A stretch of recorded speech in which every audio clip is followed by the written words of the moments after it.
each morning I wake up, I have to ask myself, how do I feel in my black body today?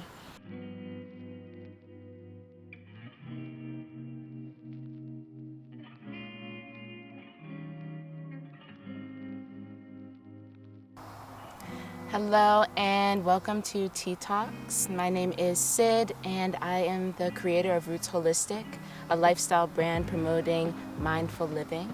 And Tea Talks is an intentional space carved out for conversation around mindful living, healing, and liberation. And today we are fortunate to sit down and chat with Kiran Bhagat. Kiran is a self-justice pioneer, an international yoga teacher, and also the co-creator of the House of Bhagat. So really excited to be in conversation. Welcome, Kiran. Thank you for having me. So these tea talks, we like to start off just with like a check-in, a word or two with how you've been feeling, where you've been at during 2020 in America. Yeah. I have been committed to self-justice, and really what that is protecting my peace by any means necessary. That's where I've been, just finding ways to protect my peace. Okay. And so what is one of those ways? What have you been doing? What that looks like, I have a farm, Ancestral Farm. So yeah, I've been connecting with agriculture, doing yoga, just trying to be mindful and intentional about where I show up, the spaces that I decide and choose to put myself in. So with the farming, I'm curious about kind of what inspired you to get into the farming and agriculture. Um, what inspired me was a spiritual nudge, an ancestral nudge, hence Ancestral Farm. So this land has been in our family for about 100 years now. I always was connected to the earth. I have always been influenced by nature, whether that be through watching my grandmother garden, watching my mother garden, and just being inspired and empowered by the sustainability of growing your own crops, and watching my grandmother do that. Back then, there wasn't any academic term, so sustainable agriculture, urban agriculture, it was just something, it was a tool of survival, I believe, a tool of compassion, to feed other families, to feed other communities, and really to kind of empower and show her grandkids that you can create something out of nothing. Yeah. So would you say that learning how to grow your own food and your own medicine is like a part of your liberation work, or that self-justice pioneering? Yeah, for sure. I mean, I was fortunate enough to be raised by conscious parents that instilled these practices within me. At first it was foreign, but then as I began to recognize certain things within myself, and I guess you can say growing knowledge and wisdom, I definitely understood these different practices of liberation, like farming, like yoga, and all of these things that my parents instilled or exposed me to were tools that helped with navigating in colonized society, where people who look like me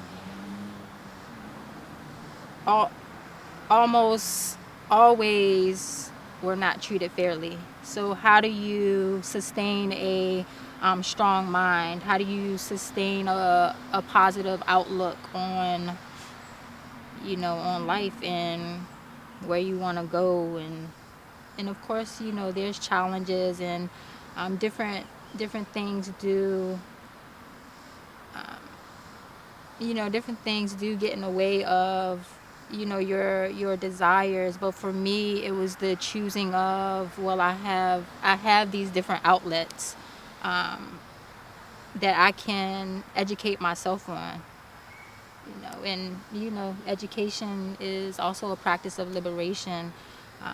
But it's also, what's your passion? Are you educating yourself on what you're passionate about, even if it's just a spark? Are you going to take the next step to just be curious about, why am I being nudged in this direction? Because to be honest, farming is a lot of work. It's hard. It's Yes. literally a lot of work. Pretty much farming is definitely, it's not for everybody. And there's different facets to agriculture. You don't have to get your hands in the soil, but I encourage that. Just to get a connection with the earth, with the dirt that looks like you. Like, you come from the dirt, you come from the soil. And you hear like that terminology, like, I pull myself up from the dirt, from the bottom to the top. So for me, is really taking time to connect to the soil so that I can liberate my soul. So what is, like, for someone that's never heard of House of Bhagat, what is House of Bhagat? So House of Bhagat, our passion is to create and offer healing spaces to family, friends, to community through yoga, agriculture, mindfulness, and self-justice, all while we are inspired to capture the culture of Black revolutionary wellness. That's what it is. Yes, I love that. And who's involved with this? Bhagat is your last name, so it's a family thing. Yes.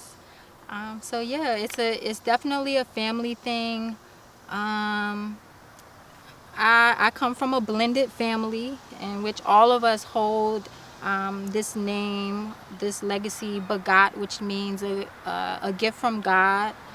And we all have our many different contributes or attributes that we bring into the House of Bhagat through massive resilience practice, self-justice, yoga, teaching or educating. It's music, drama. I think that it's really interesting and a great example, really, for your family to be cultivating the community. Like, you're starting with your family as the community and then branching that out. And I'm curious about what you might say are some important elements to you in building community. Like, Okay, when we talk about family, I mean, I think it definitely, just using my family as a model. I'm not saying that we are perfect. Not all families are perfect, but definitely communication. If you have siblings, there's sibling rivalries. If you have parents, there's definitely confrontation. And I think that's mainly because, as human beings, we all have different ideologies and perceptions. And but definitely having a main goal. And I think our main goal and mission is, or one of them, is self-justice, which is just offering tools and showing how what protecting your peace looks like. Because also peace is loud too. So sometimes you gotta raise your voice. Sometimes you gotta, sometimes you have to do that. But listening, um, communication, self justice, listening. I have to come back to self because taking time to connect to your spirit. Growing up, it was always spirit first. Because without spirit, and I guess what I mean by spirit is, we can think of spirit or soul as the almighty creator, God, however, whatever word association you associate with, a higher power, whether you do or you don't, everybody has a spirit. So yeah, spirit first. I have multiple questions. Ask away. So we were talking a little bit before we started recording about how, especially as Black people in this country, oftentimes our last names are the names that come from really the people that owned us at some point. And so I was curious if you could talk a little bit about your last name and where that came from. I just want to say, through this journey of agriculture and growing this farm has also, and because we're on ancestral land, has also empowered my search for my roots, where we come from. But I would say that both of my parents, in sharing their story, they they were empowered to change their name. And I think it's safe to say, for liberation from that attachment, maybe not necessarily from the attachment of my parent, their parents, but to start anew, to start fresh. And I'm thankful to have been, given a name that wasn't, of course you can't control the name that your parents give you. But in a sense, it's freeing to know that I don't have a name of, of a slave master, you know, of a plantation name. Yeah. It's, yeah, and even, our conversation, I never really thought of it. I never really thought of that. Like, I think it's so cool. Like, I'm just like, yes, I need a new name. yeah, so And I think that it's really fascinating that, especially in the time that we're in, of course, yoga, mindfulness, self-care, and liberation work are very, like, more in the mainstream now. But to have grown up in a household that was promoting those things, when it wasn't back so then when it wasn't. mainstream. Right, And back then I didn't get it. I really didn't get it. It was different. It was different to me because of what society was telling me about myself. And I think a lot of times I have to, or I encourage people to just take a moment to sit and think about the lies that you have already told yourself today. And think about the lies that society has told you about yourself to make you even think that way, about yourself. So it was definitely challenging, I would say. But now, like, thank you, Mom, Dad. Thank you, I'm curious about how, or if you could speak to how your upbringing has informed your perspective at this point, or the work that you're doing. It's allowed me to be sustainable. And I my parents raised me to recognize that this is my birthright. Like, I'm in a black body, and you know, I was telling you that now in this time, with the knowledge of mindfulness and just the power of words and affirmation, each morning I wake up, I have to ask myself, how do I feel in my black body today? Um, I'm getting a little emotional Yeah. because like every day is different, and um, I mean, even before this pandemic, like I would think about just the men that I know, you know, in my life. How are they feeling in their black bodies, and um, you know, how are black men dealing with this? Because we're all seeing these images, even of women. Um, you know, it's just, how do you feel in your black body? Like, I feel outraged, and with that rage in this time, and just what how I was, my upbringing, and even the people that I'm around now, I'm able to transform my rage into Ancestral Farm, into yoga, into you know, just finding ways to really protect my peace by, you know, any means necessary, and and and by that self-love and self-care, you know, they say that we're able to influence the people around us, and hopefully those people around us are able to take that energy and, you know, spread that energy. The energy you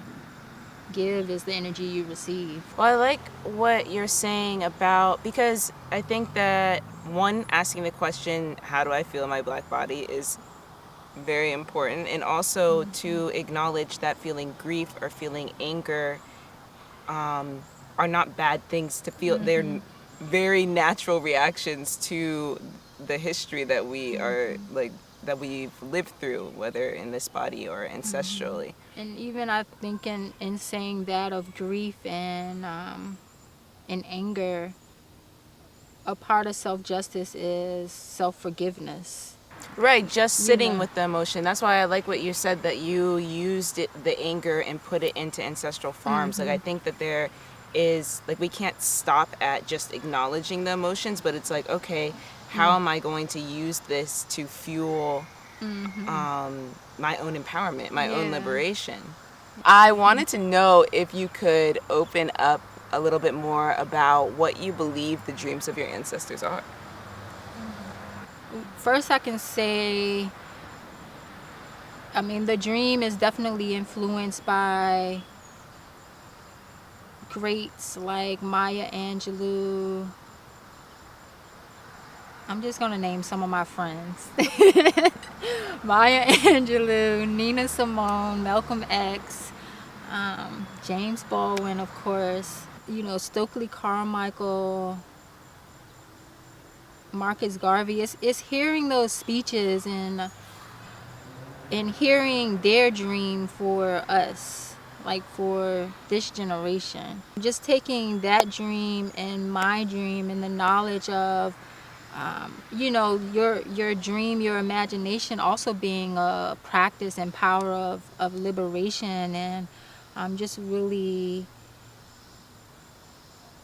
you know, being an agent of your ancestors, you know, through their wisdom, through my grandmother's wisdom, through, you know, even the ancestors that are here with us now, that, you know, that are present in the physical, like your parents, your aunts, your uncles, you know, who will one day, you know, be descendants. So really that's what it is being an agent our of our ancestors, you know. So. Yeah. And I think going back to like what you're saying about spirit, or like reconnecting with spirit or reconnecting with what is divine, I've been feeling like connecting with ancestors is like a pathway back to spirit or back to what is divine, because they are in more of that ethereal space, you know? So to close out, I have one last question for you. What is one vision that you have for a better future?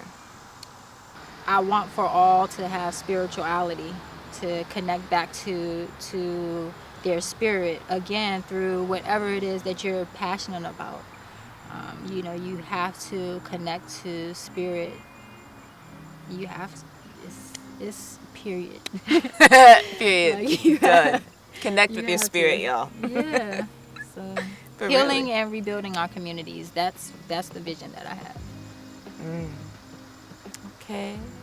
Thank you so much, Thank Kira, you. for bringing all of this wisdom to the table today and for letting us come out to Ancestral Farms. Thank you for coming. Yes. And thank you all for tuning in and listening. As always, Tea Talks are going to be released every Friday, so make sure that you check in with us next week. And until then, I hope that you stay safe and stay healthy and be well.